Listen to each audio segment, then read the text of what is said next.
बीमार पड़ गई है इजराइल की फौज, खतरनाक प्रॉब्लम से सामना कर रही है। वो टुकड़ियां जो गाजा के अंदर हैं और गाजा के अंदर हमला कर रही हैं और ग्राउंड पे मौजूद हैं। इजराइल के एक्सपर्ट मिलिट्री के द्वारा भी ये बात कही गई है कि जो हमारी इजराइल की फोर्सेस हैं जो गाजा के अंदर हैं, उनको सही समय पर खाने की सप्लाई नहीं मिल रही है, लिक्विड नहीं मिल रहा है, खाना पानी नहीं मिल रहा है, जिसकी वजह से वो बीमार पड़ रहे हैं और काफी ज्यादा बीमार पड़ रहे हैं।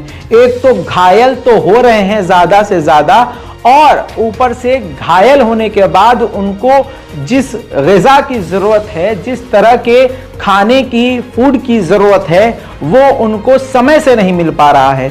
साथ ही गज़ा के अंदर उनका खाना आने में समय लग रहा है, जिस वजह से काफ़ी प्रॉब्लम हो गई है। और गाजा के अंदर जो इजराइल की मिलिट्री है वो लगभग ज़्यादातर बीमार पड़ गए हैं।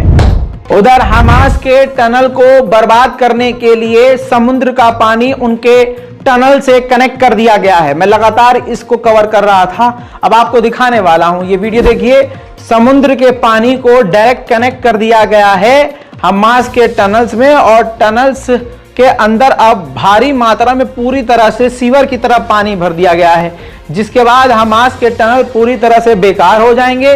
जिस टनल के अंदर हमास के लोग होंगे वो भागने पर मजबूर हो जाएंगे।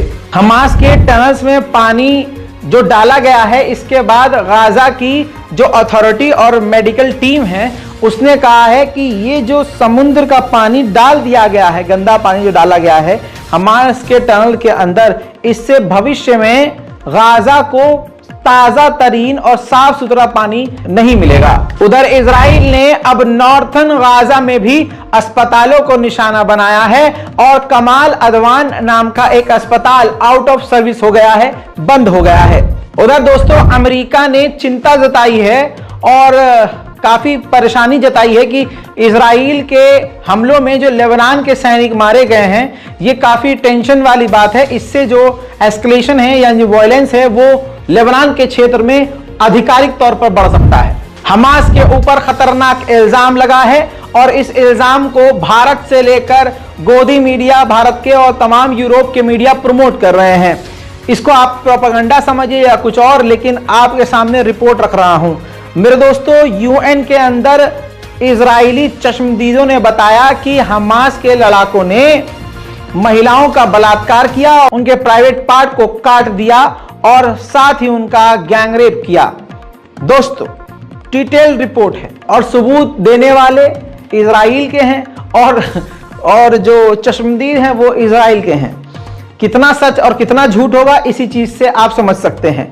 लेकिन मैं इस चीज के लिए ज्यादा दुआ पाता हूं क्योंकि मैं दुश्मन को दुश्मन की ही जबान से झूठा साबित करता हूं। लीजिए ये इस बंदे को देखिए, मैंने आपको कल ही बताया था कि इसका वीडियो मैं अलग से दिखा नहीं सकता हूं। ये जो आदमी आपको टकला नजर आ रहा है ये जोश पॉल है। ये अमेरिका के स्टेट डिपार्टमेंट के ऑफिशियल हैं जिन्होंने अभी कुछ ही दिन पहले रिजाइन दिया था इस बात पर चिढ़ के, क्योंकि अमेरिका बिना रुके बिना शर्म किए इजराइल को लगातार हथियार दे रहा है। इन्हीं शख्स ने खुद बताया कि इजराइल हमेशा से फिलिस्तीनी लोगों के साथ बलात्कार करता आया है। अभी उन्होंने खुद बताया इस वीडियो के अंदर कि 13 साल का एक लड़का, फिलिस्तीनी बच्चा जिसको जेल के अंदर बंद किया गया था, उसके साथ बलात्कार किया गया। और इजराइल के अंदर यह लगातार होता है।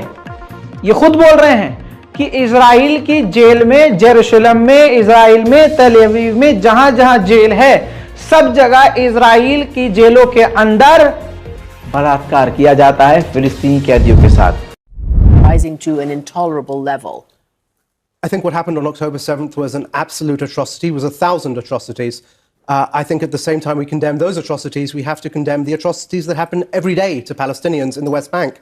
You mentioned sexual violence. I was part of the human rights vetting process for arms going to Israel, and a charity called Defense of Children International Palestine drew our attention at the State Department to the sexual assault, actually the rape of a 13-year-old boy that occurred in an Israeli prison in the Mosque Bia in Jerusalem.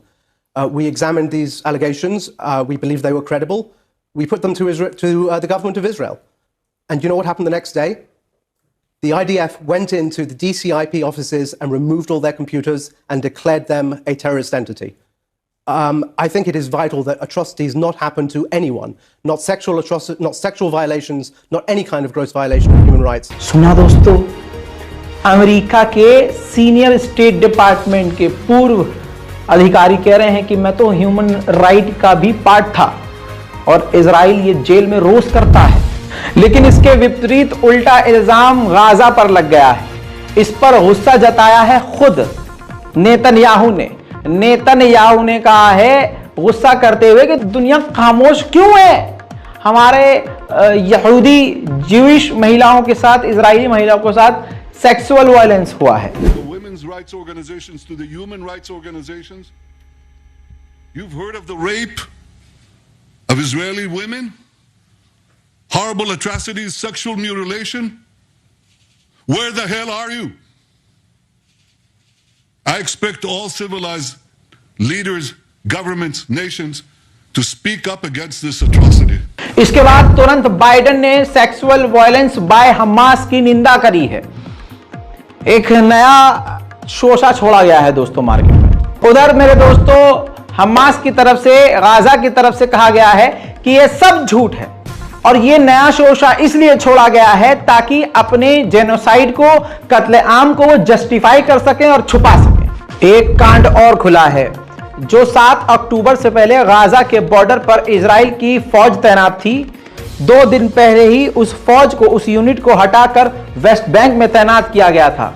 अब Israel की government इस चीज की investigation कर रही है कि जरा पता तो करें कि आखिर 2 दिन पहले ही ये फौज को यहां से क्यों हटाया गया।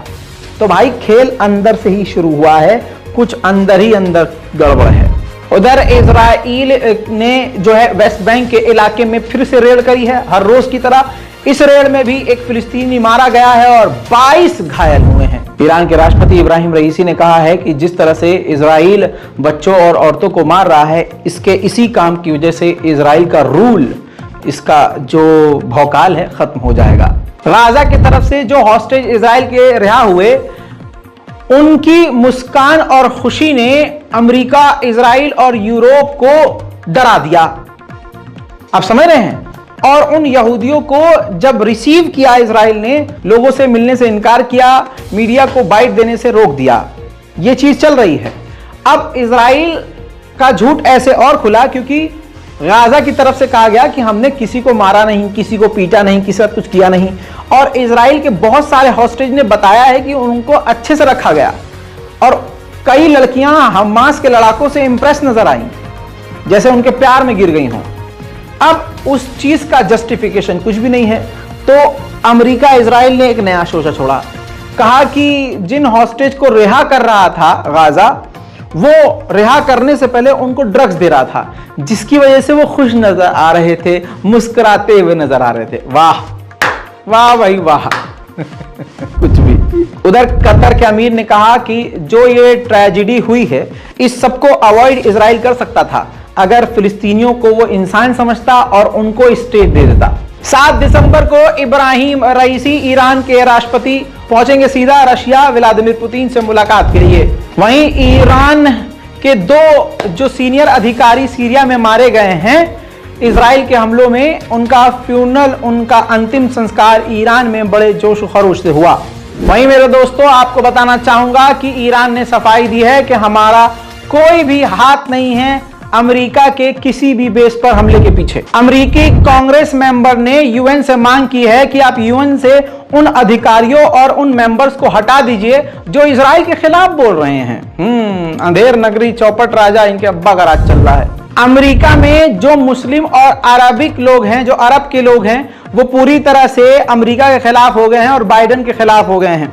जैसे एक पत्रकार है जिसने बड़ी खतरनाक बात लिखी। उन्होंने लिखा कि अगर बाइडेन जीसस भी बन जाएं और जीसस बन के सारे मारे गए फिलिस्तीनियों को जिंदा कर दें, तब भी हम उनको सपोर्ट, यानी बाइडेन को सपोर्ट नहीं करेंगे। इजराइल तो इस बात को मानेगा नहीं, लेकिन अमेरिका ने प्रपोजल तैयार कर लिया है कि फिलिस्तीन अथॉरिटी के महमूद अब्बास के ही हाथ में गाजा की सरकार को सौंपा जाएगा। वहीं इजरायली इंटेलिजेंस ऑफिसर ने जानकारी दी है कि हमारे पास इलेक्ट्रॉनिक आइटम कुछ मिले हैं जो हमास के थे और कुछ डॉक्यूमेंट मिले हैं जो कि काफी चीजें डराने वाले खुलासा कर रहे हैं, जैसे कि हमास इस हमले की तैयारी बहुत पहले से कर रहे थे और उनके पास इजराइल की यानी हमारी काफी ऊपर तक की और काफी गहरी जानकारियां थी और वो हर तरह से इस हमले के लिए तैयार थे। उधर WHO का भी बयान सुन लीजिए। WHO ने कहा है कि गाजा इंसानियत के सबसे काले समय में जा चुका है। अब इससे बुरा क्या ही बोल सकता है WHO।